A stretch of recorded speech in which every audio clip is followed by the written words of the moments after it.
Hello friends. देखिए आज हम चैप्टर नंबर 8 का रिवीजन करेंगे। ठीक है।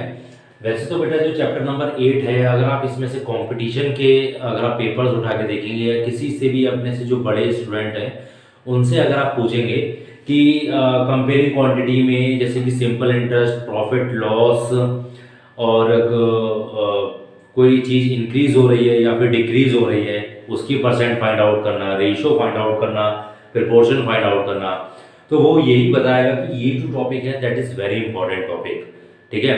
For competition also and for your exams also. ठीक है। ओलंपियाड वगैरह की आप कोई भी बुक ले लीजिए, उसमें देख लीजिए इसके क्वेश्चन जो होते हैं चैप्टर नंबर 8 यानी comparing quantity mean simple interest, profit loss, तो इनके क्वेश्चन ज़्यादा होते हैं। ठीक है। और इनके मेथड भी अलग अलग होते हैं। ठीक है। हर किसी दूसरे टीचर का जो है वो मेथड अलग है इसके सॉल्व करने का। ठीक है। तो पहले हम इसके बेसिक यानी कॉन्सेप्ट से स्टार्ट करते हैं। चैप्टर नंबर 8 ये एक तरह का रिवीजन है चैप्टर नंबर 8 का। ठीक है। जो कंपेयरिंग क्वांटिटी है। ठीक है। मतलब कंपेयरिंग का मतलब तो आप सभी को पता होगा, हम दूसरे से अपने आप को भी करते हैं कंपेयर, पेरेंट्स भी हमें कंपेयर करते हैं कि देख उसका लड़का अच्छा है, तू नहीं पढ़ रहा है। तो इस तरह से काफ़ी सारे कंपैरिजन हमें देखने को अपनी डेली लाइफ में मिल जाते हैं। ठीक है। तो वही यहाँ पे भी हमें करना है, हमें कंपेयर करना है क्वांटिटी को। जैसे कि हमें रेशियो फाइंड करना है। रेशियो देखिए, जब भी आपके पेरेंट्स जब कंपेयर करते हैं, ठीक है, आपके पेरेंट्स कंपेयर करेंगे। जैसे मान लीजिए मैं सेवन्थ क्लास से, आप सेवन्थ क्लास स्टैंडर्ड में हैं और दूसरा बच्चा भी एक सेवन्थ क्लास में, वो बहुत अच्छा कर रहा है, तो आपके पेरेंट्स ये कहेंगे कि देखिए और देखो वो बहुत अच्छा कर रहा है, आपके मार्क्स लो हैं, ठीक है, आप भी मेहनत करो। तो यानी कि वो भी सेवन्थ स्टैंडर्ड में है, यानी आप भी सेवन्थ स्टैंडर्ड में हैं। ठीक है। तो इसका मतलब क्या हो गया कि जब भी हम किसी का रेशियो फाइंड आउट करते हैं या फिर हम किसी को कंपेयर करते हैं, तो उसका मतलब कि वो दोनों आपस में एक ही सब्जेक्ट, एक ही क्लास या एक ही चीज से बिलोंग करने चाहिए। ठीक है। जैसे कि मैं यहाँ पे आपको रेशियो फाइंड आउट करके बता रहा हूँ, सिंपल सा एग्जांपल लेता हूँ मैं। तो यहाँ पे मुझे रेशियो फाइंड आउट करना है 8 सेंटीमीटर टू 10, चलिए मैं यहाँ पे 12 लिख देता हूँ, 12 मीटर। ये वाला रेशियो मुझे कैलकुलेट करना है। ठीक है। तो यहाँ पे आप इजीली यहाँ पे क्लियरली देख सकते हैं कि एक लिखा है सेंटीमीटर और एक लिखा है मीटर, यानी ये अलग क्लास में है, ये अलग क्लास में है। ठीक है। तो what we have to do here, we will just make them equal, मतलब जो इनका यूनिट है ना उसको हम इक्वल करेंगे यहाँ पे। ठीक है। तो इसको इक्वल कैसे करेंगे बेटा, 8, हमेशा जो रेशियो होता है ना, पहली बात तो रेशियो की कोई क्वांटिटी मतलब कोई यूनिट नहीं होता है। ठीक है। There is no unit of ratio. Okay. तो यूनिट लेस है रेशियो। क्यों यूनिट लेस है, क्योंकि ये जो यूनिट्स होते हैं ना, ये इनको डिवाइड में लिखते वक्त ये आपस में कट हो जाते हैं एक दूसरे से। तो 8/12, और जनरली इसमें क्या होता है कि जो लार्जर वन है यानी जो 12 मीटर है, इसको हम कन्वर्ट कर लेते हैं 100 सेंटीमीटर। तो ये आपको पता होगा कि 1 मीटर में इक्वल टू 100 सेंटीमीटर होता है। ओके बेटा। सो 12 इंटू 100, तो ये 8 सेंटीमीटर, ये भी सेंटीमीटर हो गया, तो सेंटीमीटर से सेंटीमीटर कट हो गया। 4 2 जा 4, 3 जा, और 2 से ये भी कट हो जाएगा, 2 5 और ये 0। तो ऊपर तो बचेगा बेटा 1। ठीक है। यहाँ पे 1 बचेगा और यहाँ पे 5 3 जा 15 और ये 0। तो इसका जो रेशियो आएगा डेट विल बी 1:5:0, 1:1:50। तो this is the simple ratio. ठीक है। तो जैसा कि मैंने आपको बताया कि आपका जो कंपैरिजन होगा वो सेम क्लास के बच्चे से होगा। आपका कंपैरिजन कोई 8th क्लास या फिर कोई 9th 10th से थोड़ी ना कर सकता है कंपेयर। हो सकता है कि आप उस स्टैंडर्ड में जाके उससे भी हाई बन जाएं, ऐसा भी तो पॉसिबल है। अगर हम मेहनत करें तो क्या कुछ नहीं पॉसिबल है। ठीक है। सब कुछ पॉसिबल है, एवरीथिंग इज पॉसिबल। ठीक है। तो ये तो रेशियो का मैंने एक सिंपल सा आपको एग्जांपल बता दिया, और चलिए और देखते हैं इसमें एग्जांपल की फॉर्म में। ठीक है। मतलब ये तो एक कंपेयर था, मतलब हमें अगर दो रेशियो को कंपेयर करना था तो हमने पहले तो उसके यूनिट इक्वल करे, then after what we have done, तो हमने उसमें कटिंग करी, जो भी कुछ कॉमन आ रहा है तो उसमें हमने उसको कट कर दिया। अब देखिए जैसे कि मान लीजिए कुछ एक तरह का क्वेश्चन दे रखा है इसमें, जैसे कि 6, एक फैक्ट्री है सपोज मान लेते हैं, इन अ फैक्ट्री। ठीक है। एक फैक्ट्री में बेटा जो 48 मशीन्स हैं, 48 मशीन्स हैं। ठीक है। ये कुछ आवर्स में वर्क करती हैं, जैसे कि 6 बॉटल को क्रिएट करती हैं, जिस मतलब वो हम घंटे मान लेते हैं अलग है। तो 48 मशीन जो है वो 10 बॉटल्स, ठीक है, 10 बॉटल्स को बनाती है। ठीक है। 48 मशीन, तो हमें फाइंड करना है कि कितनी मशीनें जो हैं वो यहाँ पे बेटा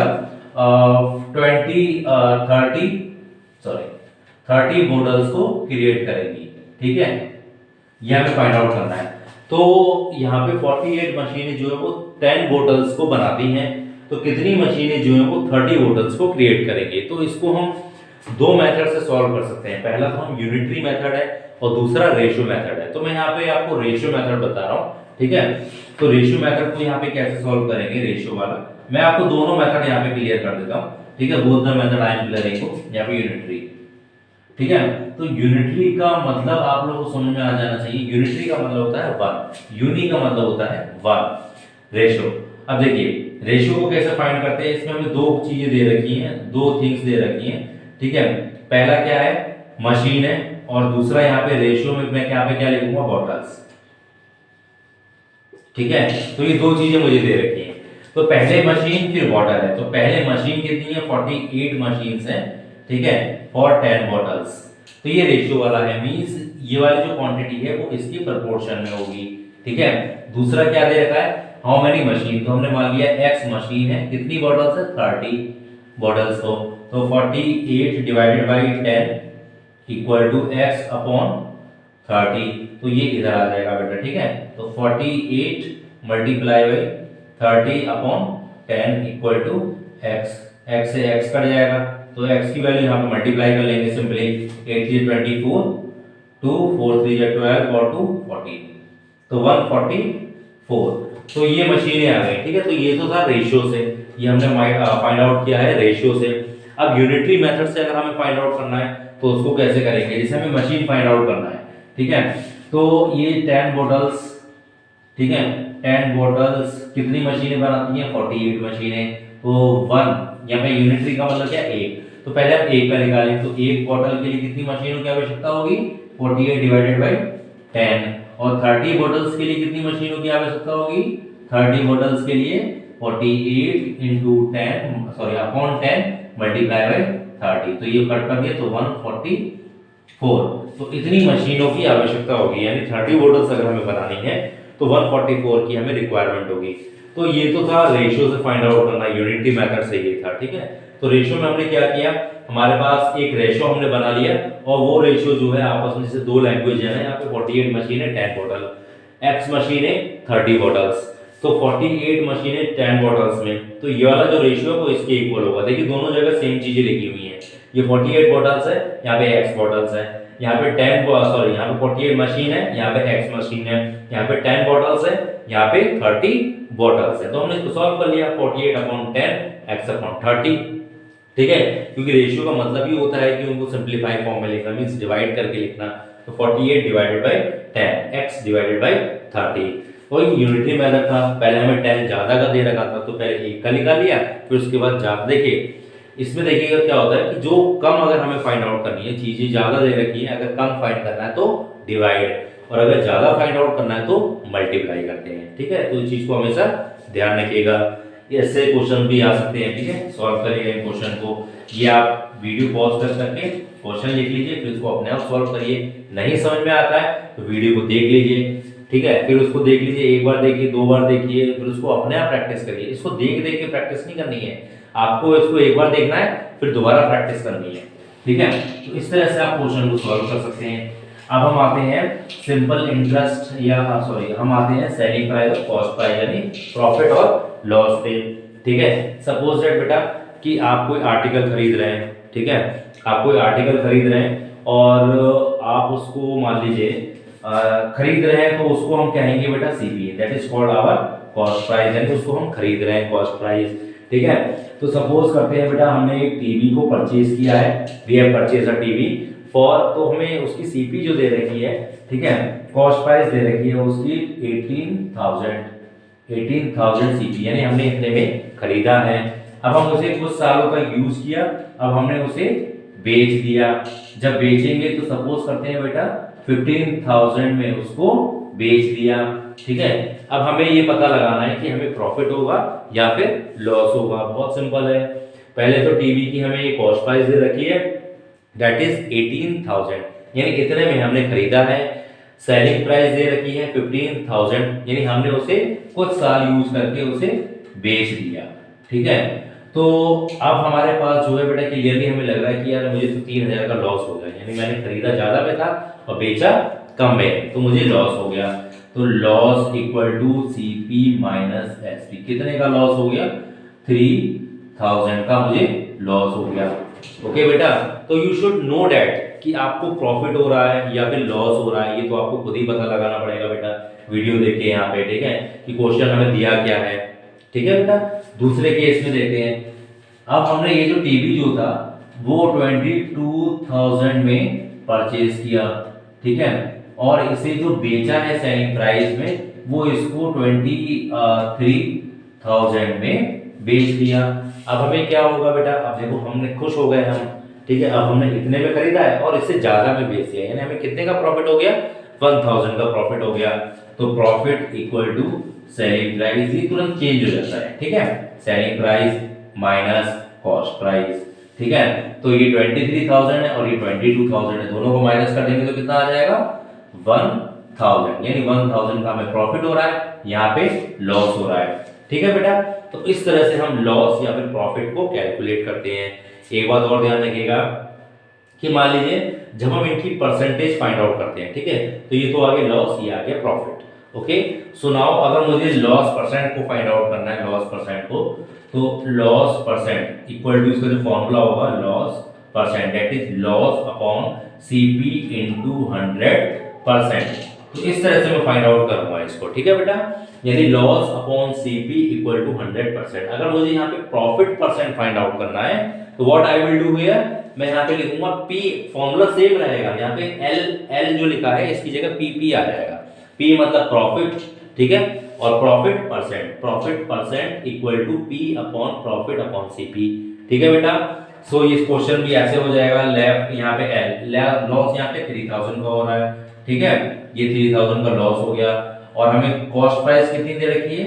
CP दे रखी है इनटू 100%। 3 जीरो से बेटा ये कट हो गया, 3 6 2 3 और 2 5 0। अब ये आ गया हमारे पास 50/3%, और इसको अगर मैं कन्वर्ट करके लिखूंगा तो 16 होल 2/3%, यानी इतने परसेंट का हमें लॉस हो गया। ठीक है बेटा, तो ये चीजें आप ध्यान रखना। इस तरह से मैं इसको मिक्स फ्रैक्शन में कन्वर्ट कर सकता हूं, क्योंकि every improper can be converted into the mix fraction, that I have a loss percent. Okay, but loss तो मुझे ये दे रखा था लॉस 3,000 का, तो इस तरह से मैं लॉस को फाइंड आउट करूंगा। ओके, सो तो ये तो हमारे पास था कि loss percent, profit percent, CP, SP, इस तरह से फाइंड आउट किया हमने। ठीक है, अब इसका कुछ फॉर्मूला है दैट इज वेरी इंपॉर्टेंट, जिससे हम आप अपने एग्जाम में क्वेश्चन को सॉल्व करेंगे, not only even in your exams also, but the other exam that is competitive one also you will solve from this formula। तो वो फॉर्मूला क्या है? तो फॉर्मूला ये मैं लिख रहा हूँ, सेलिंग प्राइस जो होगा that will be 100 plus profit होगा अपॉन 100। ठीक है, और यहाँ पे आ जाएगा कॉस्ट प्राइस। ओके, ऐसे यहाँ पे जो सीपी होगा, ठीक है, अब देखिए सॉरी मैं यहाँ पे एसपी ही लिखता हूँ, पहले आपको एसपी से समझा दो। Selling price equal to 100 minus loss upon 100, और ये आ जाएगा सीपी। ओके, अब देखिए क्या चेंज हुआ, दोनों फॉर्मूले में क्या चेंज है। यहाँ पे P का मतलब क्या है? प्लस का मतलब क्या है? प्रॉफिट हो रहा है। L यहाँ पे लॉस है, लॉस का मतलब यहाँ पे माइनस हो रहा है। ठीक है, तो ये बात ध्यान रखना कि प्रॉफिट हो रहा है तो P, अगर लॉस हो रहा है तो L आ जाएगा, वो सिंपल है। ठीक है, तो सेलिंग प्राइस इक्वल टू, हमारे पास ये ध्यान रखो कि always selling price equal to हम लिखेंगे, selling price equal to 100 plus profit upon 100, CP selling price equal to 100 minus loss upon 100 into CP. अब देखिए क्वेश्चन देख लेते हैं इसमें बेस्ड। सपोज दैट मंजू, ठीक है, रैंडमली नेम मैं यहां पे ले रहा हूं, Manju bought a TV for rupees 18,000, ठीक है, and sold it for loss 12%, find selling price। ठीक है।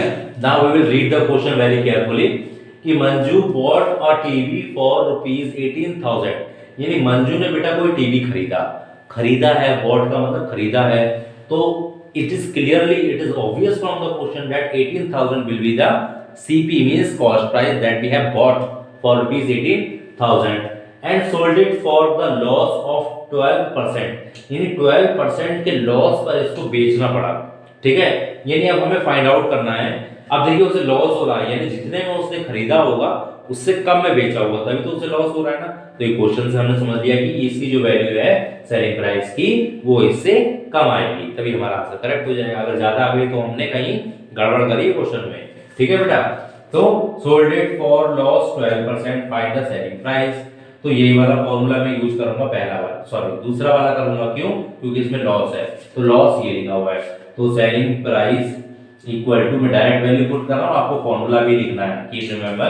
तो 100 कितने का लॉस हुआ बेटा? 12% का अपॉन 100, ठीक है, इनटू सीपी बेटा कितनी है? 18,000।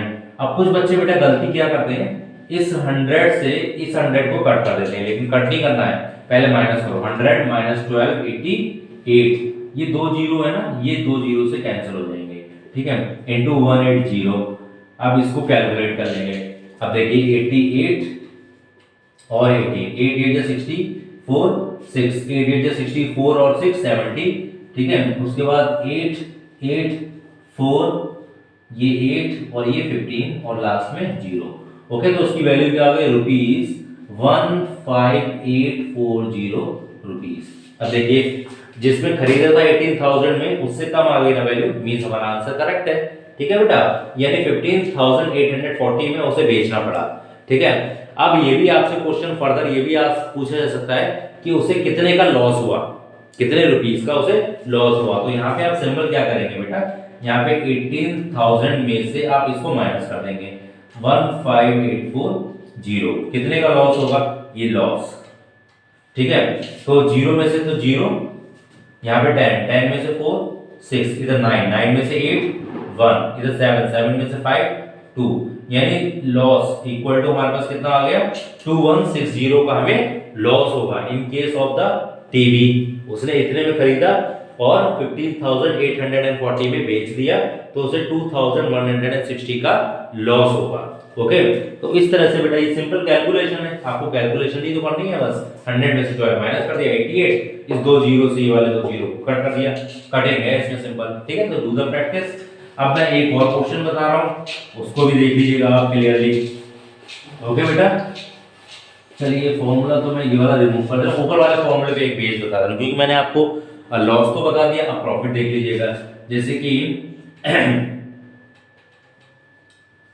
दिलीप सोल्ड अ टीवी या सोल्ड अ वॉशिंग, ठीक है, sold a washing machine for rupees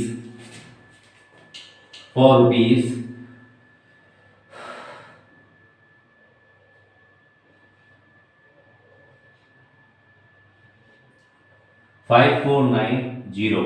ठीक है, Dilip sold a washing machine, इतने में कर देते हैं या एसी कर देते हैं वॉशिंग मशीन। चलिए चलिए यही सही है। इसको मैं यहाँ पे थोड़ी वैल्यू चेंज करनी पड़ेगी मुझे, क्योंकि इतनी तो बहुत हो गई ना, 1 4 और यहाँ पे 5 कर देता हूँ। ठीक है, थोड़ा मैंने एक्सचेंज कर दिया। ओके बेटा, तो 15400 इतने में उसने वॉशिंग मशीन को बेच दिया and get a profit of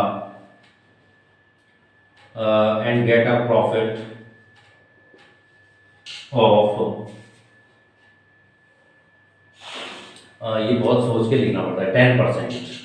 ठीक है, अब देखिए, now Dilip sold a washing machine for ₹15,400 and get a profit of 10%. ठीक है, then in how much? ठीक है, in how much he bought it? यानी हमें फाइंड आउट करना है कि भाई उसने एक वॉशिंग मशीन को सोल्ड कर दिया 15,400 रुपीज में, तो उसने कितने में उसे खरीदा था। ठीक है, अब देखिए उसे प्रॉफिट हो रहा है ना, यानी जो बेचा होगा जिसमें उससे कम में खरीदा होगा, तभी तो उससे प्रॉफिट होगा ना। ठीक है बेटा, अब बेच तो वो रहा है इतने में, यानी इसने जो उसकी जो कॉस्ट प्राइस आएगी वो इससे कम आएगी, तभी तो उससे प्रॉफिट होगा ना। फिर लास्ट में हम प्रॉफिट भी फाइंड आउट कर लेंगे। अब देखिए, अब ना पहले बेटा जो आपको गिवन होता है ना उसको लिख लिया करो, ठीक है।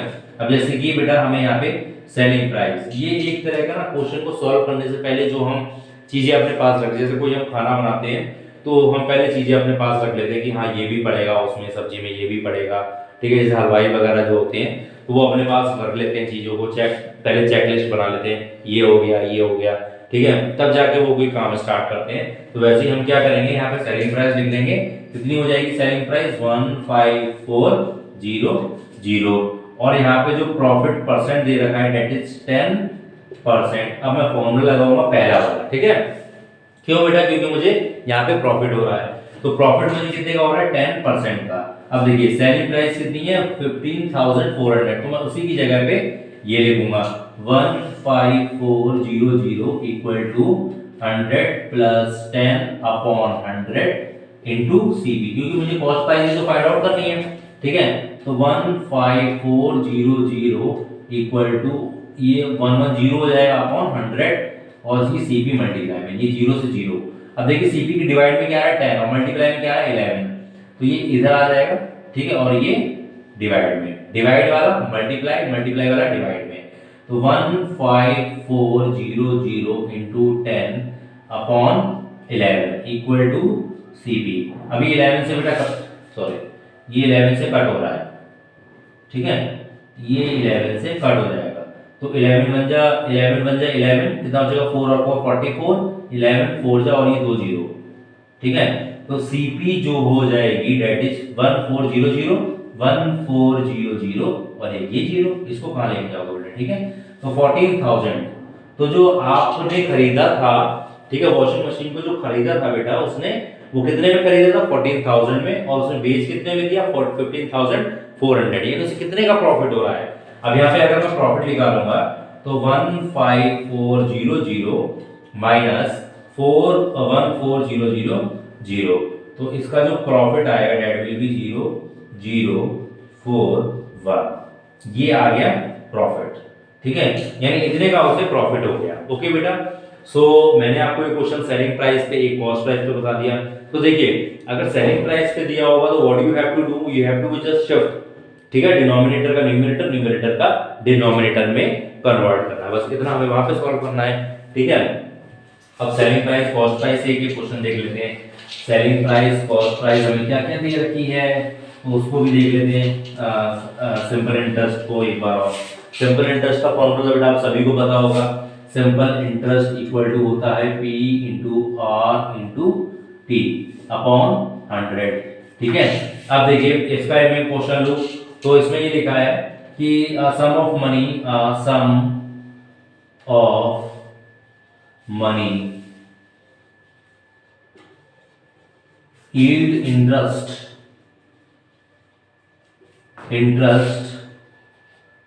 for rupees 1250, ठीक है, फॉर 3 years, ठीक है, फॉर 3 years, या इसको मैं लिख लेता हूं फॉर 5 years, ठीक है, एट द रेट ऑफ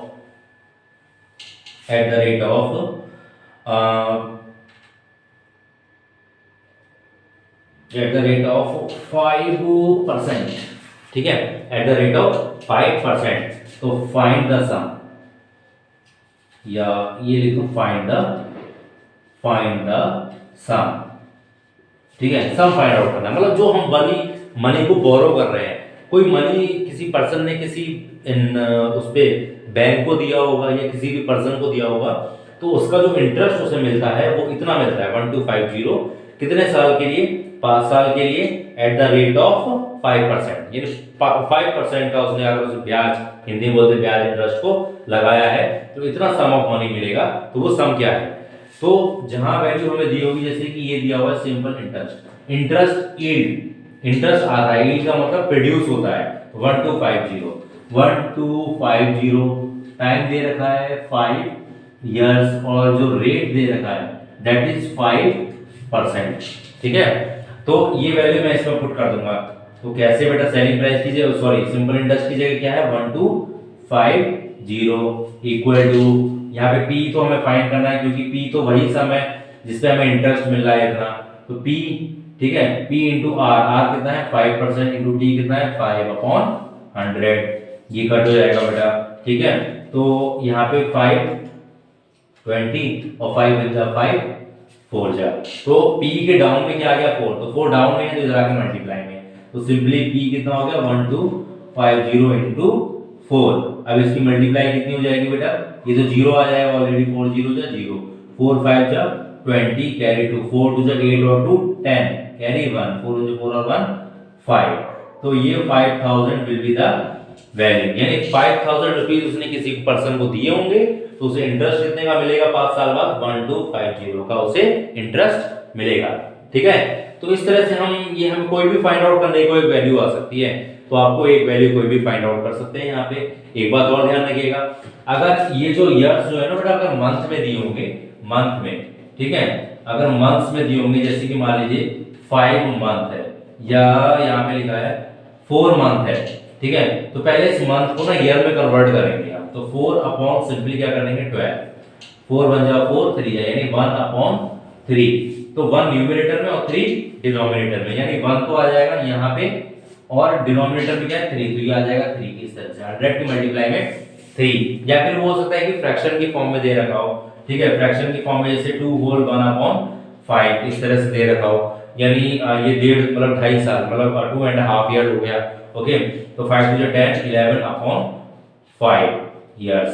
ठीक है, तो 11 यहाँ पे आ जाएगा और मल्टीप्लाई में क्या आ जाएगा 5, तो उसको इस तरह से लिख लेंगे। बस सिंपल है ना, आपको सिंपल कैलकुलेशन करनी है, you don't have to be hassle from the आपको क्वेश्चन जो भी कुछ आ गया, तो don't you have to be panic there. ठीक है, तो 11 न्यूमरेटर में, न्यूमरेटर में 5 डिनोमिनेटर में, तो डिनोमिनेटर में आ जाएगा।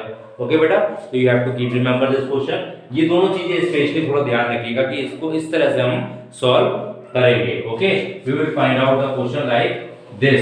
अब हम एक क्वेश्चन देखते हैं परसेंट की फॉर्म में भी देख लेते हैं क्वेश्चन।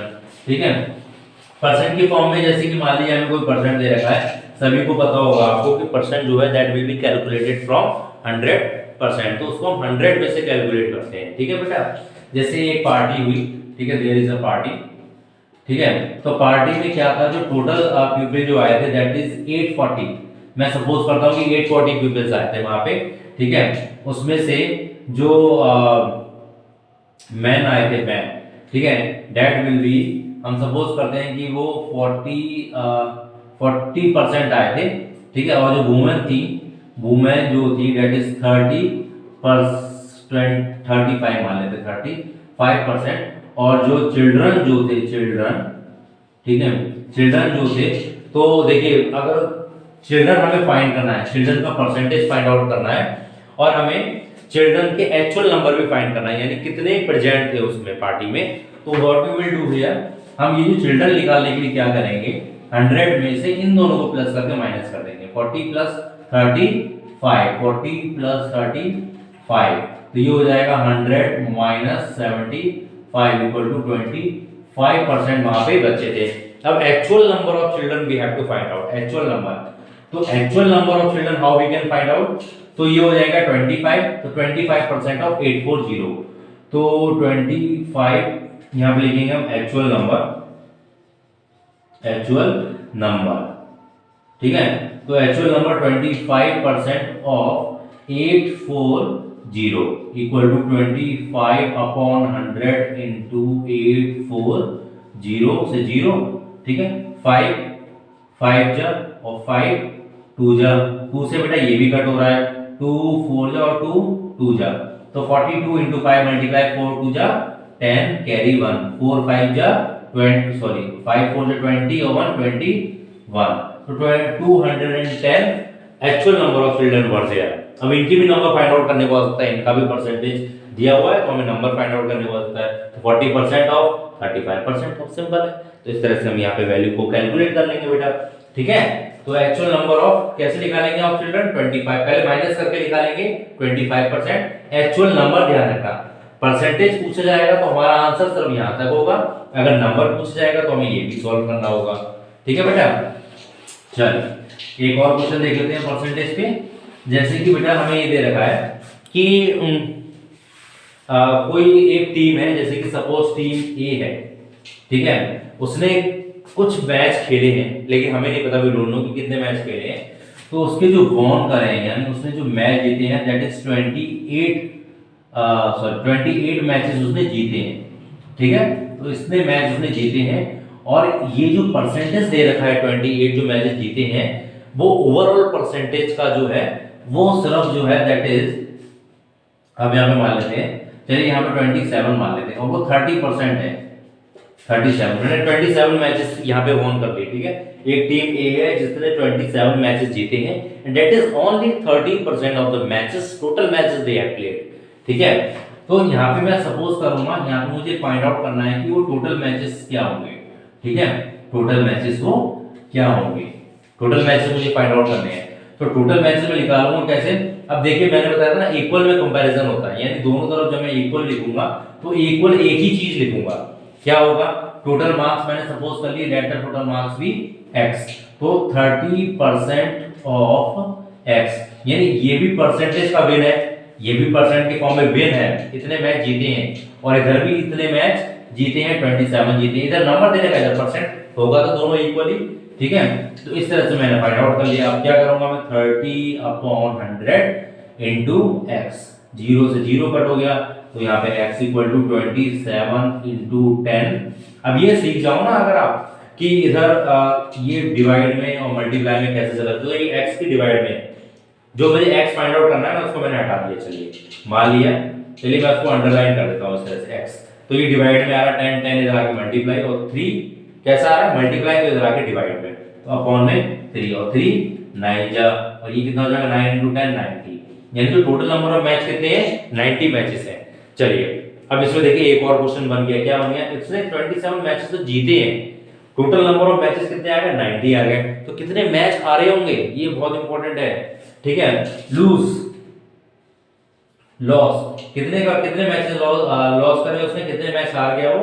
ठीक है, तो 90 माइनस 27, ठीक है, तो इसमें से माइनस कर देंगे 10 में से 3, 8 में से 2 6, यानी 63 मैचेस में उसे लॉस हुआ। ठीक है बेटा, तो अगर मुझे 63 की मतलब कितने मैच वो हारी है उसका परसेंट फाइंड आउट करना है, तो उसका भी देखिए तीसरा क्वेश्चन बन गया, तो उसका परसेंट मैं कैसे फाइंड आउट करूंगा, 63/90 इंटू 100%, तो इस तरह से मैं फाइंड आउट करूंगा। ठीक है, वैसे मैं यहाँ पे भी निकाल सकता हूँ कि अगर 30% मैचेस उसने जीते हैं तो यहाँ पे 70% मैचेस वो हारा होगा, 70% वो मैचेस हारा होगा। ठीक है, अगर मैं इसको भी सॉल्व करूंगा तब भी 70% ही आएगा। ठीक है, देख लेते हैं, सॉल्व कर लेते हैं।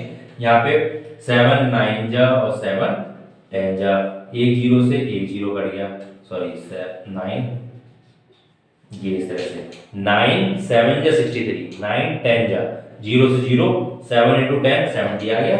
ठीक है, या तो मैंने वहां से निकाल लिया डायरेक्टली, या तो मैं यहाँ से भी निकाल सकता हूँ। ठीक है बेटा, तो 70% ये आ गया, 70% ये आ गया, तो 3 क्वेश्चन बन गए इसमें। ठीक है, एक तो था टोटल मैचेस हमें फाइंड आउट करने थे, x की वैल्यू कितने मैचेस हारी है, तो 90 माइनस 27, और फिर हारने का भी परसेंट, तो वो तो मैं यहाँ से भी निकाल सकता हूँ 30, 100 माइनस 30 इक्वल टू 70%, और मैं इस तरह से भी निकाल सकता हूँ। ठीक है, तो ये क्वेश्चन जो मैंने आपको बताए हैं इन्हीं की प्रैक्टिस करो। ठीक है, बहुत अच्छे क्वेश्चंस हैं, ये बहुत इंपॉर्टेंट क्वेश्चंस भी हैं।